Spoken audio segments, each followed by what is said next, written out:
Hello friends, welcome to our e learning platform e Shiksha. जैसा कि हम क्लास 10th उत्तराखंड बोर्ड का जो हमारा एग्जाम आने वाला है उसके लिए एक वीडियो सीरीज कर रहे थे, जिसमें कि जो हमने पहली वीडियो थी क्लास 10th केमिस्ट्री के लिए बनाई थी, जिसमें कि हमने 4 वीडियोस में कंप्लीट केमिस्ट्री को किया हुआ था और साथ ही साथ में जितने भी प्रीवियस ईयर क्वेश्चंस हैं उनको भी हमने लगाए हुए थे। ठीक है, सो अगर आपको वो वीडियो देखनी है तो डिस्क्रिप्शन में लिंक है पूरे प्लेलिस्ट का। आप इस वीडियो के साथ साथ उस पूरे प्लेलिस्ट को एक्सेस कर सकते हैं। ठीक है, सो आज जैसा कि हम फिजिक्स में पहला वीडियो पढ़े थे जिसमें कि हमने magnetic effect due to current पढ़ा था। सो आज उसका पार्ट 2 है जिसमें कि हम इलेक्ट्रिसिटी पढ़ रहे हैं। याद रखिएगा, चैप्टर्स को मैं अपने अकॉर्डिंग आगे पीछे कर रहा हूँ, जिस हिसाब से मेरे को पीपीटी बन के मिल रही है उस हिसाब से मैं आपको चैप्टर कंप्लीट करवा रहा हूँ। सो आज हम चैप्टर पढ़ने वाले हैं इलेक्ट्रिसिटी। जब मैंने आपको मैग्नेटिज्म पढ़ाया था तो उस टाइम पे क्या हुआ था कि बहुत सारे क्वेश्चंस हमें नहीं मिले थे। ठीक है, तो वो क्वेश्चंस को भी मैंने इस चैप्टर में ऐड कर दिया है ताकि जो वो चैप्टर पढ़ के आए हैं उनको कुछ और क्वेश्चन मिल जाए। ठीक हो गया, क्योंकि कई सारे क्वेश्चन ऐसे थे ना जो इलेक्ट्रिसिटी के साथ अटैच थे। तो उस टाइम पे जो जिन्होंने भी पीडीएफ ये बनाई, पीपीटी बनाई, तो वो उसको एडिट नहीं कर पाए। तो उस चक्कर में मैंने सोचा कि उन क्वेश्चंस को इस बार इंक्लूड कर ले, क्योंकि क्वेश्चन करने से मतलब है, जिसने वो चैप्टर पढ़ लिया उसका एक बार रिवाइज हो जाएगा। ठीक हो गया, तो ये सब तो बात की बात रही। शुरुआत करते हैं इलेक्ट्रिसिटी। अगर चैप्टर के बारे में बताऊं, क्लास 10th का फिजिक्स का one of the most important chapter है। जब मैंने पेपर में देखा सबसे ज़्यादा क्वेश्चन अगर किसी चैप्टर के आए हैं फिजिक्स, केमिस्ट्री और बायोलॉजी में से, तो सबसे ज़्यादा इलेक्ट्रिसिटी के हैं। मेरे अकॉर्डिंग सबसे ज़्यादा मार्क्स भी यही चैप्टर कैरी करता है। इस चैप्टर को आपको 101% बना के ले जाना है और बड़ा फालतू सा चैप्टर है। जितना यहाँ पर पीपीटी लिखा है, मैं चाहूँ तो इसको पूरा एक लाइन में भी समराइज कर सकता हूँ और आज हम ऐसा ही करेंगे। ठीक है, आप चाहें तो इसको पूरा भी लिख सकते हैं, अदरवाइज शॉर्ट में देखिएगा। सबसे पहले मैं इलेक्ट्रिक चार्ज की बात करूँ तो चार्ज को क्यू से डिनोट करते हैं। देखिए जो इस साइड लिखा हुआ है ना, इस साइड को आप देखते रहिएगा, वही चीज़ बता रहा हूँ मैं। इसका जो यूनिट होता है वो कूलम होता है। ठीक हो गया, और दूसरी बात, ये दो तरीके के होते हैं, एक होता है पॉजिटिव चार्ज और एक होता है आपका negative charge and negative charge. और दूसरी बात, इसका जो Q का फॉर्मूला होता है वो होता है N इंटू ई। पहला स्लाइड हमारा यहाँ पर कंप्लीट हुआ। दूसरी बात आई प्रॉपर्टी ऑफ इलेक्ट्रिक चार्ज। ठीक है, तो प्रॉपर्टी की अगर हम बात करें तो इलेक्ट्रिक चार्ज को ऐड किया जा सकता है, यानी कि अगर बहुत सारे चार्ज हैं, जैसे अभी मान लीजिए चार्ज का यूनिट क्या बताया मैंने, कूलम बताया। मान लो 3-4 चार्ज है अपने पास, 2 कूलम, 3 कूलम, 5 कूलम, तो आप चाहें तो उसको ऐड कर सकते हैं, आ सकता है एग्जाम में।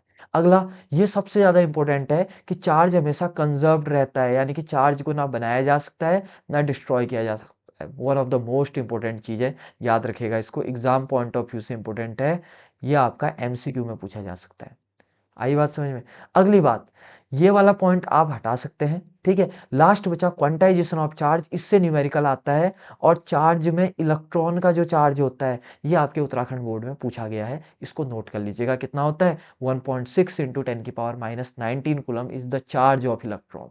याद रखिएगा, तो अभी चार्ज निकालने का फॉर्मूला आया, तो आप इसको कर सकते हैं Q equal to n into E, where n is the number of electron and E is the charge of electron, which is 1.6 into 10⁻⁻19 coulomb. ठीक हो गया। अब तीसरी बात आई हमारी, करंट क्या होता है भाई? तो जो अपना करंट होता है I, इसका फॉर्मूला होता है charge flow per unit time, यानी कि I equal to Q by T. देखो, flow of electric charge through a conductor per unit time भी लिख लेना, पर यूनिट टाइम, यानी कि एक सेकंड में कितना चार्ज फ्लो होता है, इसी को क्या बोलते हैं? करंट कहते हैं। इसका यूनिट क्या होता है? इंपॉर्टेंट है, करंट का यूनिट होता है एम्पेयर। ठीक है, और एक एम्पेयर को कूलम पर सेकंड भी कहते हैं, याद रखिएगा। Formula I equal to Q by T, where Q is charge and T is time. ठीक है, और कभी कभी 1 एम्पेयर की डेफिनेशन जब आती है तो आप लिखेंगे 1 एम्पेयर क्या होगा? देखो 1 एम्पेयर कुछ नहीं हुआ, देखो कई बच्चे कंफ्यूज होते हैं। I बराबर 1 कब होगा? देखो, जब I equal to Q by T होता है ना, जब क्यू भी 1 ले लूँ, 1 कूलम, और टाइम भी 1 सेकेंड ले लूँ। ठीक है, तो क्या बन जाएगा? 1/1, यानी कि 1 coulomb per second, and this is called also 1 ampere. यानी कि 1 एम्पेयर क्या होता है? When 1 coulomb of charge flow in 1 second, this is called 1 ampere. बस बात खत्म। ठीक है, छोटा सा पॉइंट है, बनाने भी सिखा दिया, अब आप इसको याद भी कर सकते हैं। करंट को नापा किससे जाता है? ये इंपॉर्टेंट बात है, याद रख लेना, अमीटर नाम से नापा जाता है, अमीटर। ठीक है, और कई बार देखिए ये क्वेश्चन आ सकता है। ठीक है, एक इंपॉर्टेंट करवा रहा हूँ, ये जो सर्किट के साथ होता है ना, पैरेलल में लगता है। ठीक है, सर्किट के साथ पैरेलल में लगता है, पैरेलल विथ सर्किट। ये तो आपको पता ही होगा सीरीज पैरेलल क्या है। ठीक है, स्कूल में सुना तो होगा ही, पैरेलल को मैं ऐसे लिखता हूँ शॉर्ट में, ऐसे करके बना दिया।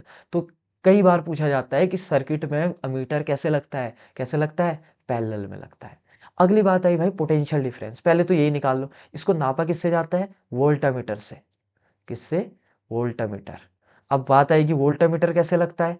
देखो अमीटर कैसे लगता था, पैरेलल में, वोल्टामीटर किस में लगता है, series with circle, series with circuit. ये आया हुआ भी एग्जाम में, ठीक है, तो इसीलिए इंपॉर्टेंट है।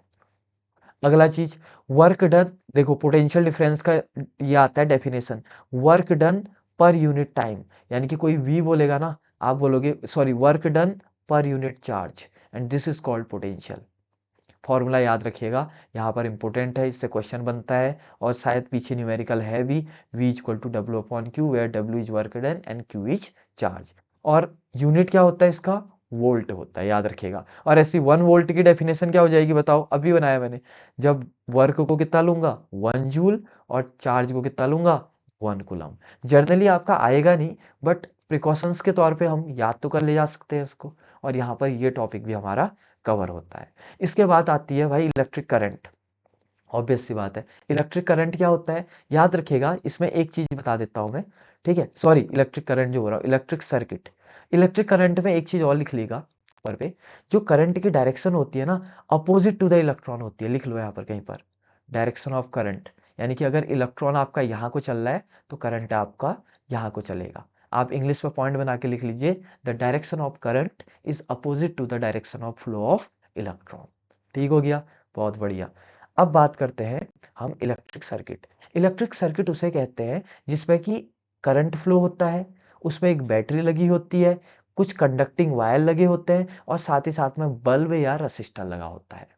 आई बात समझ में, इस पूरे को क्या बोलते हैं, सर्किट। आपने क्लास 6 7 8 में सर्किट बनाया भी होगा, जिसमें आपने एक बैटरी लगाई होगी, ऊपर एक बल्ब लगाया होगा, बीच में तार लगाए होंगे, ऐसे बहुत सारे डायग्राम आपके 6 7 8 में थे भी, ठीक है। ये चूंकि बेसिक्स पढ़ रहे थे तो हमने यहाँ पर पढ़ लिया। अब जैसे हम सर्किट की बात करते हैं, सर्किट दो टाइप के होते हैं, एक होता है आपका सीरीज और एक होता है पैरेलल। अब इससे न्यूमेरिकल आते हैं, जब आपको इस तरीके की चीज दिखे ना तो इसको कहा जाता है सीरीज। क्या कहा जाएगा, सीरीज। सीरीज में लगे हैं तीनों, यानी कि तीनों कैसे लगे होने चाहिए, ऐसे एक ही लाइन में, 1 2 3।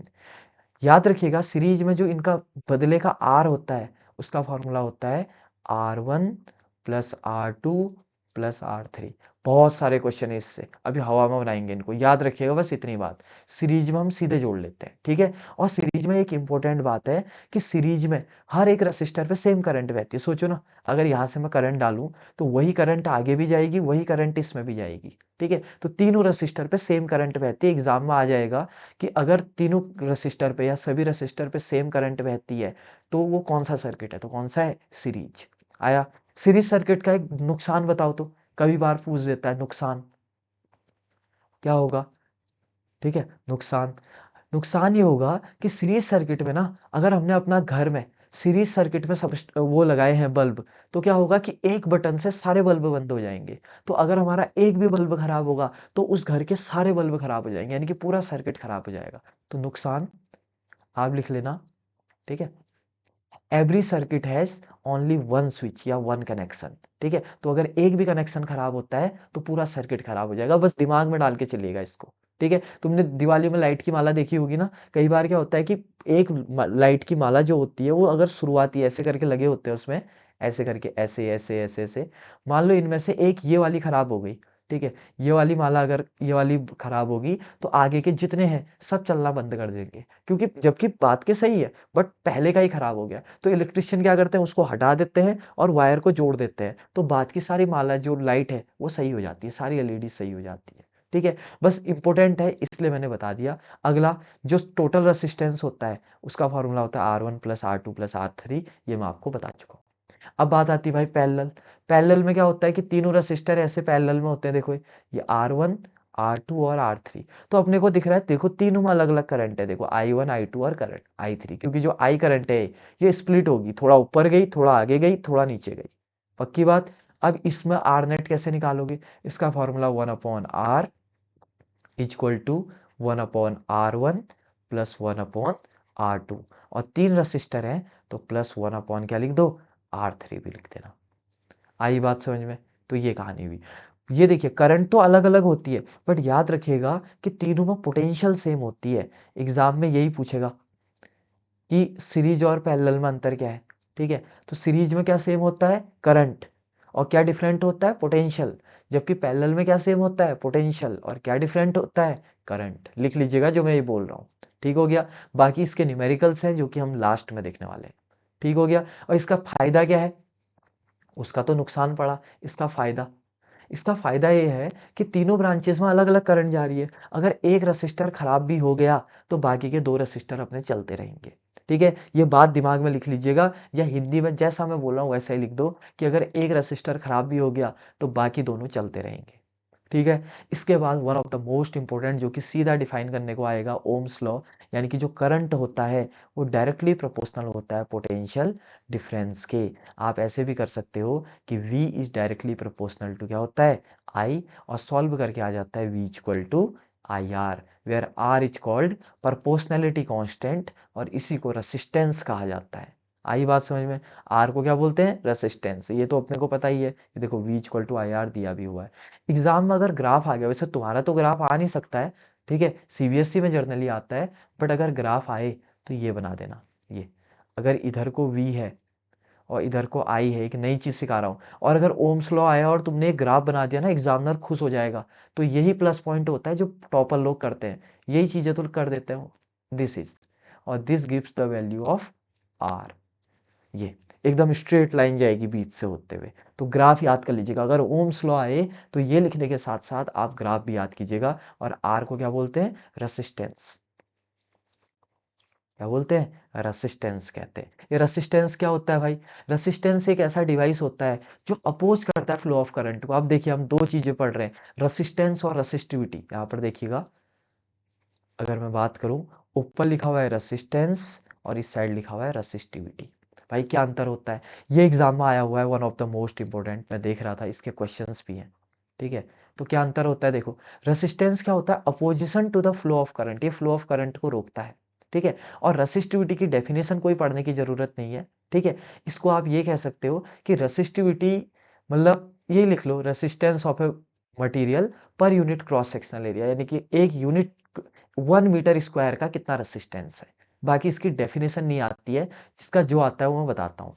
आर का फॉर्मूला ये आपने सुना ही होगा, रो एल अपॉन ए। अभी कैसा है ये भी बता दूंगा, where A is cross sectional area. Cross sectional area ये होता है, देखो ये मार्कर है ना, तो ये वाली जो इसकी मोटाई होगी ना, इसको कहते हैं क्रॉस सेक्शनल एरिया। और ये कैसा दिख रहा है आपको, एक सर्कल टाइप का दिख रहा है, तो ए की वैल्यू पाई आर स्क्वायर रखना, कई बार आ भी जाता है।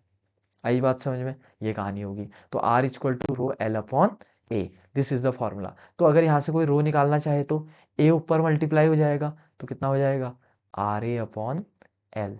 तो दोनों के बीच का देखो फॉर्मूला डिफ्रेंसिएशन किया है, R equal to rho L upon A ये, और rho equal to R A upon L, बात एक ही है। सबसे इंपॉर्टेंट पॉइंट अब मैं लिखाने जा रहा हूँ, ये वाला, जो आपका रेसिस्टेंस है वो किस पे डिपेंड करता है, वायर के लेंथ पे, वायर के एरिया पे, और वायर के मटेरियल पे, कि किसका वायर बना है, कितना लंबा वो वायर है, कितना मोटा वो वायर है। जबकि रेसिस्टिविटी सिर्फ मटेरियल पे करती है, ये एग्जाम में आया हुआ है। ठीक है, रेसिस्टेंस का भी आया है, रेसिस्टिविटी का भी आया है, तो one of the most important topic है। बाकी यूनिट अच्छा है, रेसिस्टेंस का यूनिट ओम होता है, जबकि बच्चे को इसको इसका यूनिट नहीं आता, रेसिस्टिविटी का होता है ओम मीटर। याद रखिएगा, ये भी बहुत ज़्यादा इंपॉर्टेंट, ये तो सभी इंपॉर्टेंट है यार, फॉर्मूला आपको याद रखना ही पड़ेगा। आप डेफिनेशन सिर्फ रेसिस्टेंस का लिख सकते हैं, रेसिस्टिविटी की डेफिनेशन मैंने कट कर दी है। ठीक है, अब भाई रेसिस्टेंस को क्या क्या फैक्टर अफेक्ट करते हैं, रेसिस्टेंस को, रेसिस्टिविटी को तो सिर्फ मटेरियल करता है, सिर्फ और सिर्फ, बट रेसिस्टेंस को क्या क्या करता है, देखो आर डायरेक्टली प्रोपोर्शनल होता है एल के, यानी कि जितना लंबा वायर उतना ज़्यादा रेसिस्टेंस, यानी कि अगर लेंथ बढ़ेगी तो रेसिस्टेंस भी बढ़ेगा, और अगर लेंथ घटेगी तो रेसिस्टेंस भी घटेगा, पहली बात। दूसरा, R inversely proportional to area.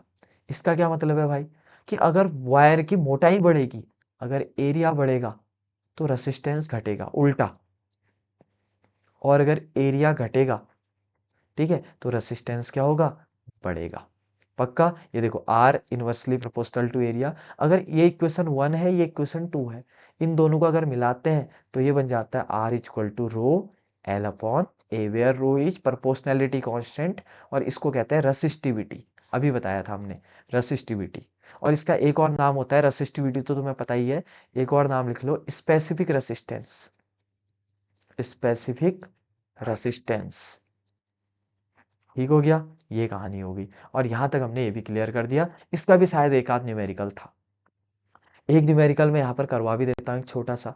ठीक है, आ सकता है एग्जाम में। एक वायर है जिसकी जो लेंथ है वो 2 मीटर है और जो रेडियस है वो 7 मिलीमीटर है।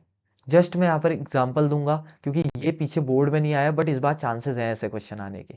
ठीक है, ये कहा कि लेंथ दिया वो दिया और रो दे रखा है उसका, मान लो 2 ओम मीटर दे रखा है।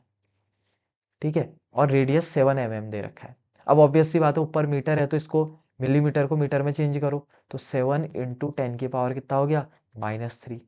आप बोलोगे यार ये तो रेडियस दिया है, एरिया तो दिया ही नहीं है। मैं इसी चक्कर में क्वेश्चन को कराना चाह रहा था कि इस क्वेश्चन में फॉर्मूला लगाना, R equal to rho L upon ए।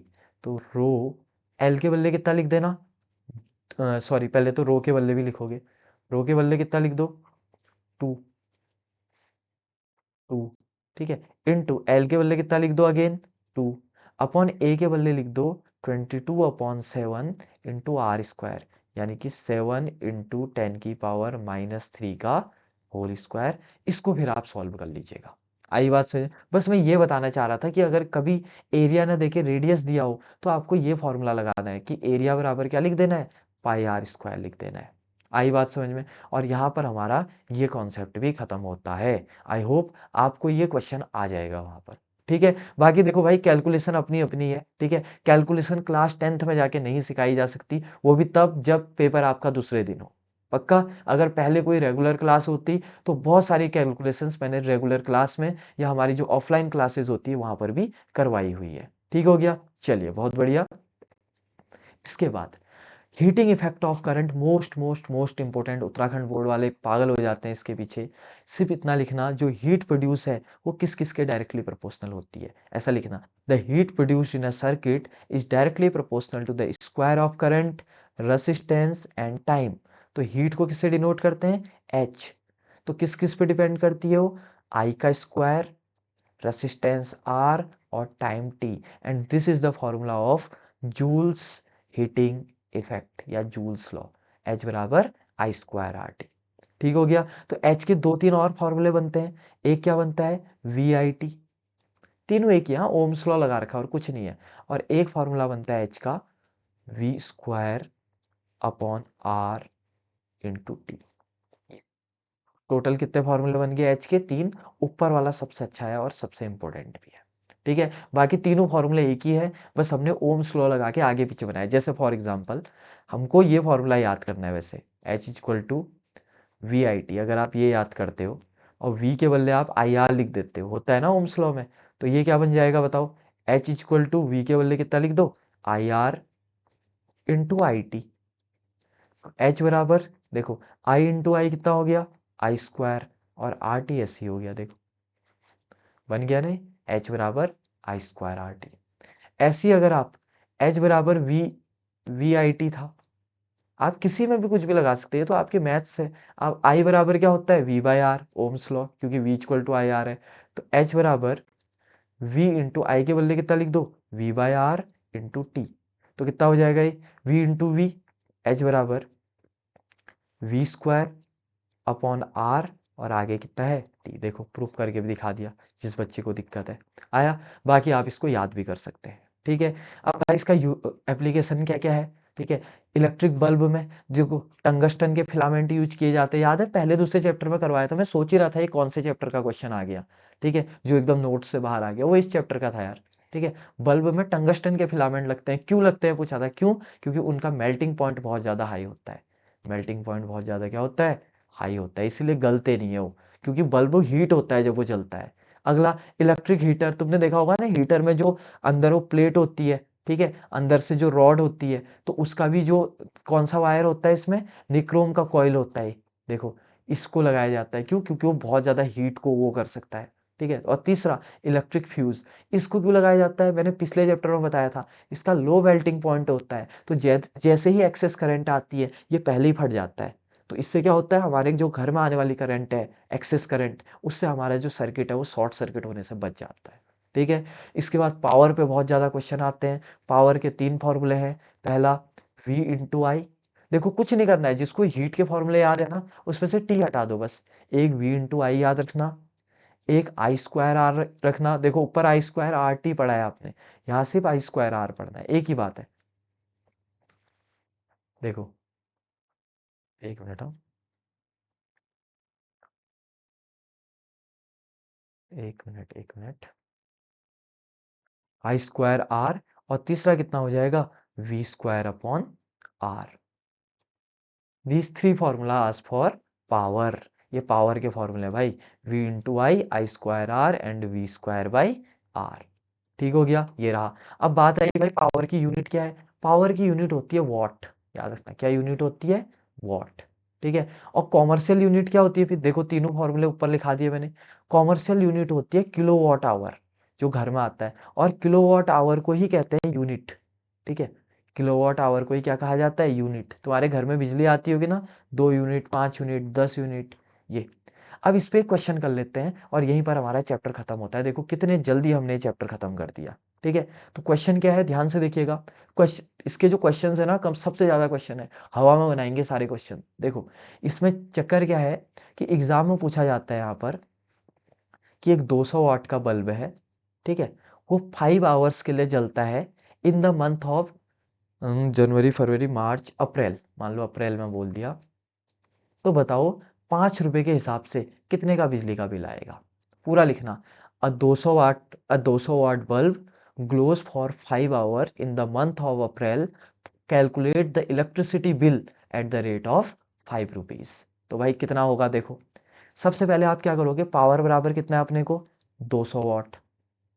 तुम 200 वाट को किस में चेंज करना पता है, किलो वाट में। तो 200 अपॉन 1000 से डिवाइड कर देना, कितना आ गया, किलोवाट। तो कितना हो जाएगा ये, 200 से 5 बार, यानी कि 1/5 किलोवाट। अब इसको किससे मल्टीप्लाई कर देना पता है, टाइम से। तो टाइम कितना है बताओ, 5 आवर।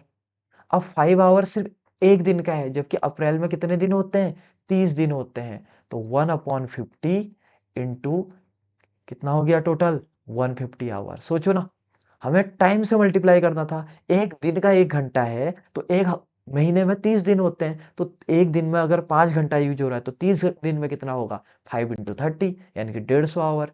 तो 150 आवर यूज होगा। तो ये एक मिनट है, 150 आवर में लिखो अभी, 150 किलोवाट आवर। देखो ये किलोवाट, ये आवर, यूनिट को एक साथ लिख देता हूँ, KWH। तो कितना हो जाएगा, 53 जा हो गया। तो कितना आ गया, 3 kWh। और इसी को घर की भाषा में कहते हैं 3 यूनिट। जो घर में कहते हैं ना आपके मम्मी पापा लोग, 3 यूनिट बिल आ गया, वो यही होता है, ऐसे ही निकलता है, 3 यूनिट। अब कितना रुपया चल रहा है बताओ, रेट 5 रुपया चल रहा है। यानी कि अगर 1 यूनिट का 5 रुपया है, तो 3 यूनिट का कितना हो जाएगा, 15 रुपया।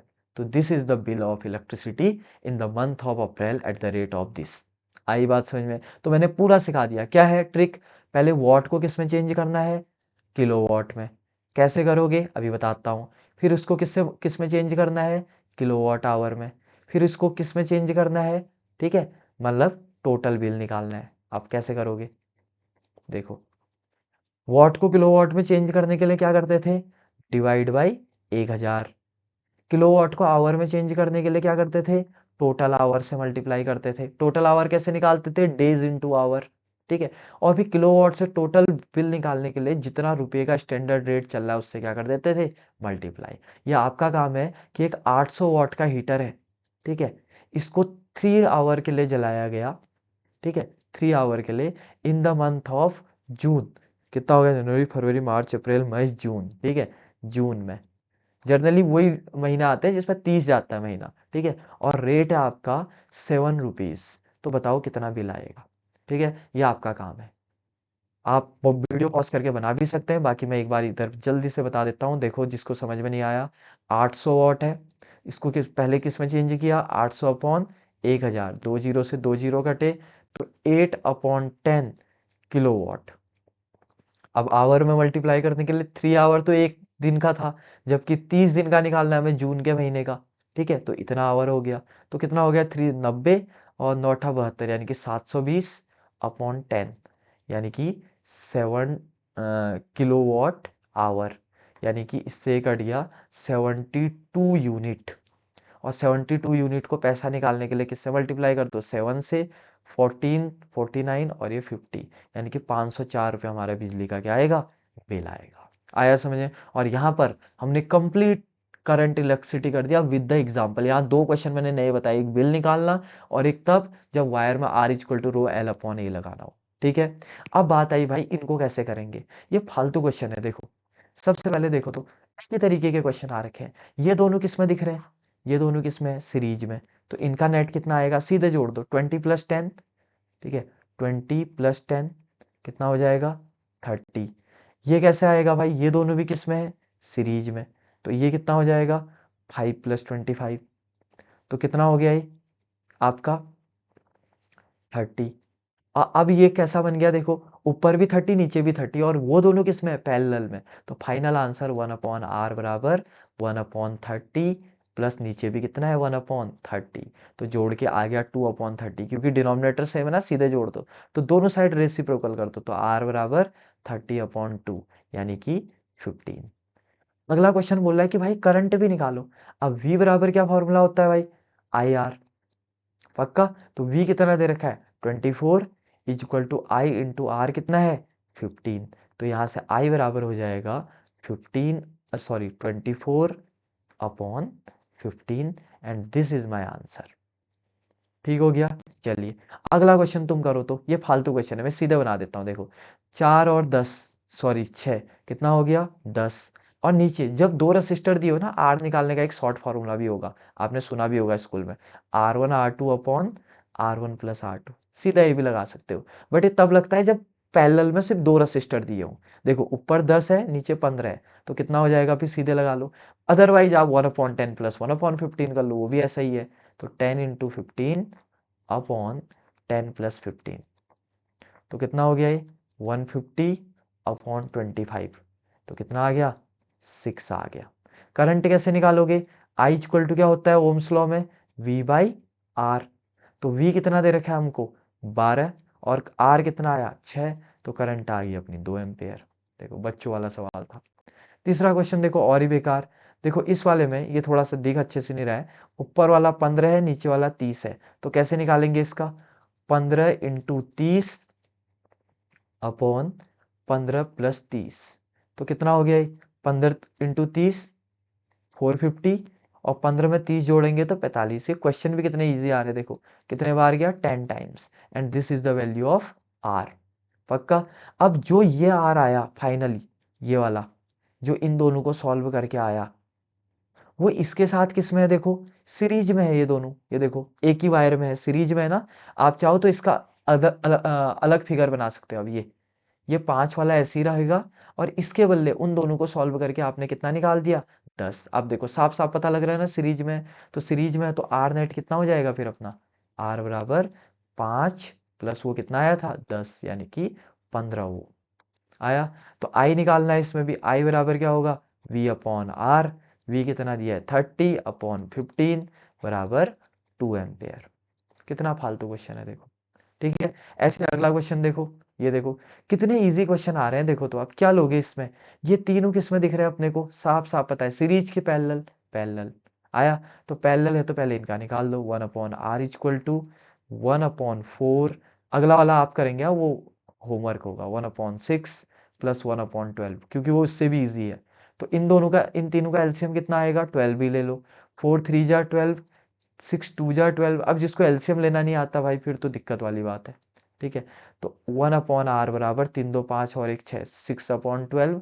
दोनों साइड उल्टा करोगे तो आर बराबर 12 अपॉन 6 यानी कि कितना आ गया 6 आ गया। ठीक है, ये तो इनका आया। अब ये इसके साथ किस में है भाई, सीरीज में है। तो सीरीज में है तो आप फाइनल आर नेट निकालने के लिए आप क्या करोगे 6 प्लस 8 यानी कि कितना हो जाएगा 14।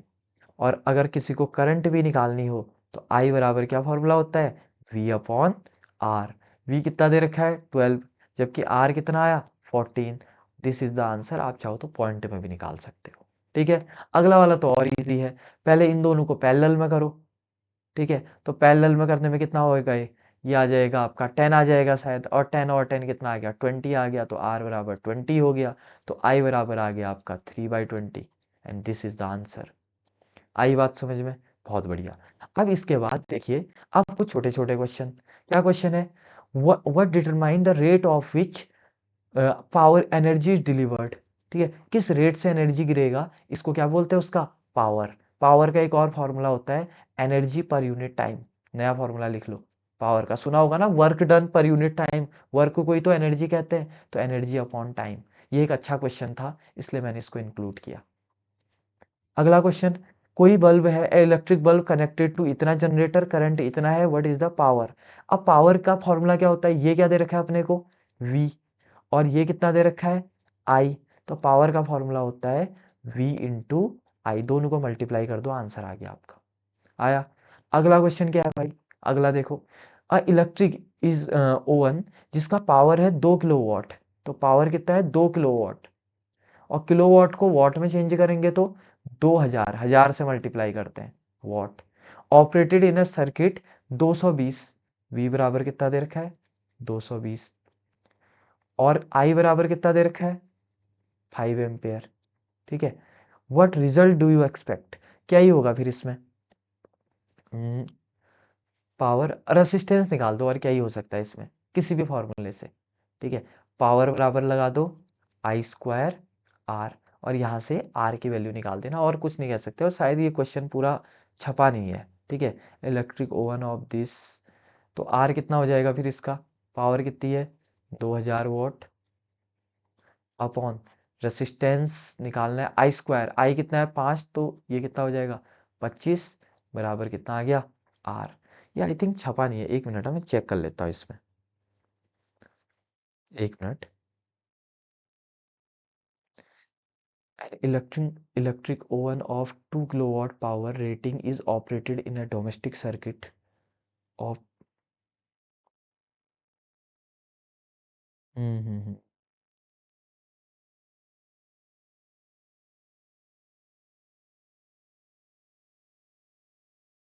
हाँ, ठीक है, ये देखो इसमें थोड़ा सा दिक्कत थी, इसमें पावर दे रखा है ना, और क्या दे रखा है देखो, इलेक्ट्रिक बल्ब, पर ये अच्छा क्वेश्चन भी है।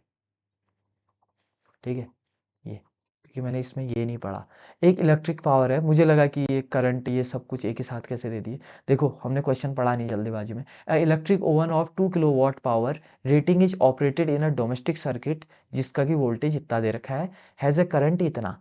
ठीक है, क्या आप एक्सपेक्ट करते हो, अगर आप पावर का फॉर्मूला लगाओ, पावर बराबर क्या होता है, I²R, पक्का। तो I² बराबर क्या फॉर्मूला हो जाएगा, P/R। P कितना दे रखा है, 2000।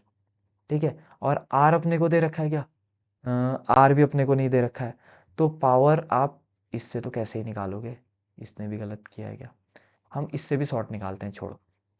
देखो हम ऐसा कर लेते हैं, नई method, P equal to I into V लगा दो, ठीक हो गया। अब यहाँ से P कितना दे रखा है अपने को, 2000, equal to I into V कितना दे रखा है अपने को, 220। तो आई बराबर कितना हो जाएगा, 2000 अपॉन 220, से कट गया 22, 10 जा 220 होता है, तो ये 9 पॉइंट कुछ 67 ऐसा, 9.1 जैसा कुछ जाएगा। ठीक है, एम्पेयर, और जिसको रफली कितना कह दो, 9 एम्पेयर कह दो। अब देखो, जबकि करंट मिलनी चाहिए थी 9 की, और करंट मिल कितनी रही है, 5 की, इसका मतलब वो किस में काम कर रहा है, वो लो पावर में काम कर रहा है। देखो यहाँ पे एक्सप्लेनेशन दिया, आप चाहो तो लिख सकते हो, क्योंकि बहुत बड़ा थ्योरी लिखना पड़ेगा। When a high current of 9 ampere flow through a 5 ampere fuse, the fuse will get heated too much and melt and break down to the circuit। पहली बात तो ये क्वेश्चन पूरा दे नहीं रखा है, क्योंकि ये केस बेस्ड क्वेश्चन का पार्ट था। ठीक है, इस चीज को थोड़ा सा हम यहाँ पर रेक्टिफाई करेंगे बाद में। बाकी हाँ, देखो इसका जो करंट कितना नाप सकता है, वो ये है, यहाँ पर देखो हैज करंट रेटिंग, ये देखो ये बच्चे यहाँ कंफ्यूज हो जाते हैं, ये नहीं पढ़ते करंट रेटिंग, यानी कि वो 5 एम्पेयर तक के करंट को नाप सकता है। और अगर करंट हमने डाल दी कितने की, 9 एम्पेयर की, तो क्या हो जाएगा, वो उसमें ओवरलोडिंग हो जाएगी और वो फ्यूज क्या हो जाएगा, मेल्ट हो जाएगा। और यही आपका आंसर था। ठीक है, अगला, भाई टंगस्टन फिलामेंट का ही क्यों यूज किया, ये बहुत अच्छा क्वेश्चन था। बस ये पूरा नहीं था, वहाँ केस बेस में अच्छे से आए गए। ठीक है, कुछ नहीं करना था, पावर दे रखी थी, वोल्टेज दे रखी थी, आपने करंट निकाली, और जो करंट है ये फ्यूज जितना वो नाप सकता है उससे ज़्यादा है, इसका मतलब उसमें ओवरलोडिंग हो जाएगी, ओवरलोडिंग हो जाएगी तो सर्किट जल जाएगा। अगला, टंगस्टन का क्यों यूज किया जाता है, क्योंकि उसमें हाई मेल्टिंग पॉइंट होता है। अगला, अभी बताया था मैंने, वोल्टामीटर को किस तरीके से लगाया जाता है, कैसे लगाया जाता है, पैरेलल में लगाया जाता है, याद है, पढ़ाया था मैंने, इसीलिए पढ़ाया था, देखो 1 नंबर में आया है। अगला क्या क्वेश्चन है, एक टॉर्च में देखो ये वोल्टेज दे रखी है, ये एम्पेयर दे रखा है, पहले अपने को निकालना है रेसिस्टेंस, तो कैसे निकालोगे बताओ, V इक्वल टू क्या लगाओ, IR। अब बात आई भाई आई कैसे निकालें, आई अपने को दे रखा है 500 मिली एम्पेयर, मिली एम्पेयर को एम्पेयर में चेंज करने के लिए 1000 से डिवाइड करेंगे, तो कितना हो जाएगा ये, सॉरी, 500 डिवाइड बाई 1000, 2 जीरो से 2 जीरो कटे, 5/10 बोले तो 0.2 एम्पेयर आ गया। तो देखो आई अपने को दे रखा है 0.2, मैं इसको बनाऊंगा नहीं, ये आप लोग बनाएंगे, और V इसको इसमें दे रखा है कितना, 5 वोल्ट। क्या V equal to I R लगा के R निकाल लेंगे आप लोग, तो R का फॉर्मूला कितना हो जाएगा, V/I। अगला निकालना है भाई, पावर निकालना है। पावर तो तुम किसी से भी निकालो, तुम चाहो तो V इंटू आई लगाओ, तुम्हारा मन कर रहा है तो I² R लगाओ, या तुम्हारा मन कर रहा है तो V² R लगाओ, जो तुम्हारी मर्जी है, किसी से भी निकाल लो। ठीक है, और 1 घंटा जलाने में बल्ब कितना ऊर्जा निकालेगा। तो तीसरी चीज देखो, पहली चीज क्या निकालनी थी अपने को, करंट। ठीक है, पहली चीज निकालनी है करंट, दूसरी चीज निकालनी है पावर, और तीसरी चीज कह रहा है वो एनर्जी निकालो। तो एनर्जी निकालने का फॉर्मूला होता है, अभी बताया था मैंने, पावर इंटू टाइम। याद है, पावर बराबर कहा था एनर्जी अपॉन टाइम, तो एनर्जी बराबर पावर इंटू टाइम। आप चाहो तो पहले पावर निकाल लो, उसको टाइम से मल्टीप्लाई कर दो, या सिंपल कर देते हैं, पावर कितना है, V इंटू आई, यही तो होता है पावर। और टाइम कितना देर का, 1 आवर। अब 1 आवर में लिख देना, उसको सेकंड में चेंज करना, तो 1 आवर में 60 सेकंड, 60 सेकंड में 60 मिनट। ठीक है, तो कितना हो गया ये, सॉरी, 1 आवर में 60 मिनट और 60 मिनट में 60 सेकंड। पक्का। V कितना दे रखा है हमको, 5। आई कितना दे रखा है, 0.2, इंटू ये कितना हो गया, 3600। 5 इंटू 0.2 1 हो गया, तो आपका आ गया 3600 जूल। और ये भी कितना आएगा सॉल्व करके, 3600, सॉरी ये 36 क्यों आएगा, ये तो 1 आएगा, ये कितना आएगा, 1 आएगा। देखो पावर बराबर V इंटू आई है ना, V कितना है 5 और I कितना है 0.2, तो कितना हो गया, 1 आ गया। अब चाहे आप ये वाला लगाओ चाहे ये वाला लगाओ, कोई बात नहीं है, किसी से भी आंसर आ जाएगा। ठीक हो गया। अब बात करते हैं V²। देखो ये वाला अगर आप लगाओगे ना, तो थोड़ा सा आपको पहले R निकालना पड़ेगा, हाँ ये भी दिक्कत है। ये या तो पहले आपको V equal to I R लगा के R निकालना पड़ेगा, अगर आपने R ऊपर से लगा दिया फिर तो आप लगा सकते हो, हाँ वैसे तभी, क्योंकि R तो आप ऊपर से निकालोगे ना। R बराबर क्या निकालना है, पहले क्वेश्चन में V/I करना है, बट वो फिर कॉम्प्लिकेटेड हो जाएगा, क्योंकि V है अपना 5 और I है 0.2, तो वो किस में आएगा, पॉइंट में आएगा, तो ये दो फॉर्मूले में लगाना, सीधा आंसर निकाल लेना। अगला, ये देखो कितना फालतू क्वेश्चन है, ये तो मैं बता चुका हूँ, 6 और 4 कितना हो गया, इन दोनों का कितना हो जाएगा, 10। और फिर पैरेलल में निकालने के लिए क्या फॉर्मूला होगा, R बराबर 10 इंटू 15/10 + 15, तो 150/25, ये कर तो रखा था 6। ठीक है, ये 2 वाला ये तो कर दिया, ये दोबारा दोबारा है। ठीक है, अगला, ये अच्छा क्वेश्चन है, देखो, explain briefly difference between AC current and DC current, ये था मैग्नेटिज्म का, याद रखिए। याद है, एक टाइम के साथ फ्लक्चुएट होती है, एक नहीं होती है, इसीलिए फ्यूज का इंपॉर्टेंस, ये इसमें भी आ सकता है और उसमें तो था ही था। फ्यूज क्या होता है, फ्यूज एक ऐसा डिवाइस होता है जो कि जब हाई करंट आती है तो ये खुद मेल्ट हो जाता है और हमारे डोमेस्टिक सर्किट को बचा लेता है, ये भी पुराने चैप्टर का था। इलेक्ट्रोमैग्नेट क्या होता है, जब किसी मैग्नेट को इलेक्ट्रिसिटी की मदद से बनाया जाता है तो उसको इलेक्ट्रोमैग्नेट कहते हैं, ये भी हमारे पुराने चैप्टर का है, बट इसकी डेफिनेशन लिख दो, the magnet formed with the help of electric current. ठीक हो गया। चलिए अगला क्वेश्चन ये वाला है, देखो, हाउ मच वर्क डन, अभी पढ़ाया था हमने, V इक्वल टू क्या फॉर्मूला होता था, W अपॉन क्यू। अगर क्रॉस मल्टीप्लाई करेंगे तो W बराबर V इंटू क्यू। V कितना दे रखा है अपने को 12 और Q कितना दे रखा है 2, तो कितना हो गया 24 जूल में आता है वर्क। आई बात समझ में? जूल में निकाल लिए या इस पे भी निकाल सकते हैं, वोल्ट कूलम में भी निकाल सकते हैं, बट जूल में निकालिएगा। अगला क्या है 10 वोल्ट है। एक मिनट, हाँ ये क्वेश्चन तो कर दिया हमने, ये आपका होमवर्क है, अब भी करवा रखा है मैंने ऐसा क्वेश्चन। देखो ये दे रखा है V, ये दे रखा है I। सबसे पहले R निकालना है, अभी किया था। दूसरी बात पावर निकालना है पक्का। और तीसरा, अगर 5 घंटे तक जलाते हैं, उस टाइम पे 1 घंटे तक जलाया था तो किससे मल्टीप्लाई किया था 3600। अभी 5 घंटे, ये 1 घंटे के लिए था तो 5 घंटे के लिए 5 से और मल्टीप्लाई कर देना। देखो सेम क्वेश्चन रिपीट हुआ है, तो इस तरीके का क्वेश्चन इंपॉर्टेंट है। अगला, देर आर 2 बल्ब, एक का ये है मार्क और एक का ये है, किस पे ज्यादा रेसिस्टेंस होगा कह रहा है।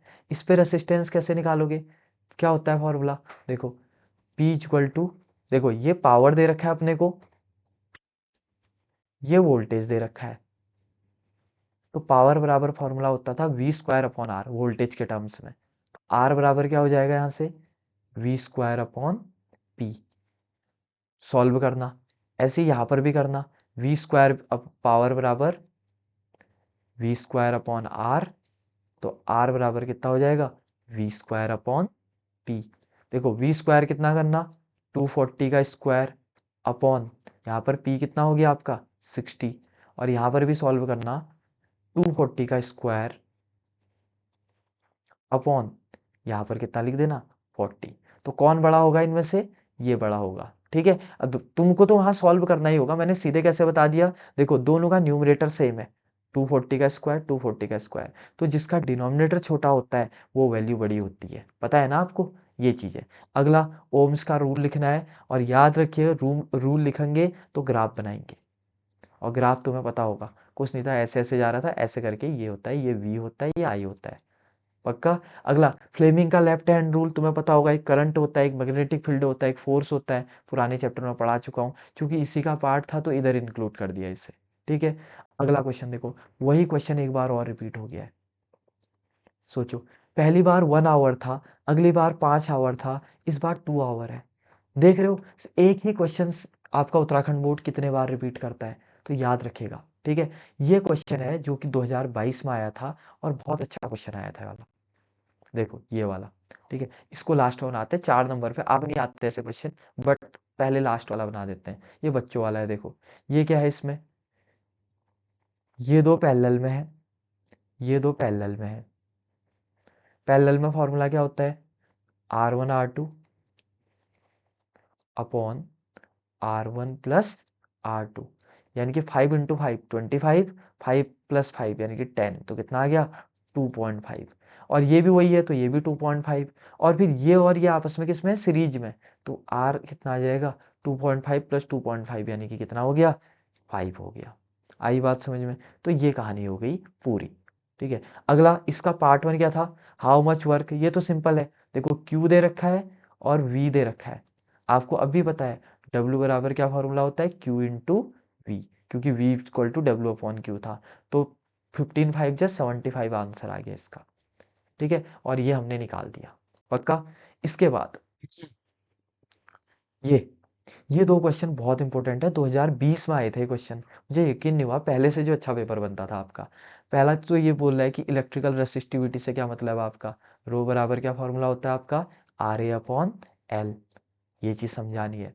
अब कह रहा है एक वायर है, ठीक है, जिसका लेंथ L है और एरिया A है, देखो लेंथ L है और एरिया A है, ठीक हो गया। रेसिस्टेंस 4 ओम, ये एनसीईआरटी का क्वेश्चन है, देखो 4 ओम है इसका resistor, what would be the resistance of another wire of same material, और मान लो इसका जो रेसिस्टिविटी है वो रो है, कह रहा है कि मटेरियल सेम है तो वो भी रो ही होगा उसका, लेंथ हो गया L/2 और एरिया हो गया आपका 2A। कैसे करोगे, रो का फॉर्मूला बताओ, तो रो बराबर क्या होता है RA अपॉन L, यहाँ रो रो ही है, R के बदले 4 लिख दो, A के बदले A लिख दो, L के बदले L लिख दो, capital L। This is equation number first. इधर भी R बराबर क्या फॉर्मूला होगा, सॉरी रो बराबर क्या फॉर्मूला होगा आर ए अपॉन एल।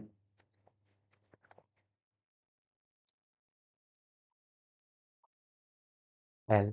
अब रो बराबर आर के बदले आर ही लिखो, ए के बदले 2a लिख दो और एल के बदले एल बाई 2 लिख दो। तुमने सुना होगा अपॉन का अपॉन ऐसे ऊपर चला जाता है, तो रो बराबर हो गया आपका 2 टू जा 4 आर ए अपॉन एल।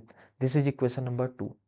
देखो दोनों का मटेरियल सेम है, तो मटेरियल सेम है तो दोनों का रो सेम होगा, और रो सेम है तो इक्वेशन 1 और इक्वेशन 2 को इक्वेट कर दो।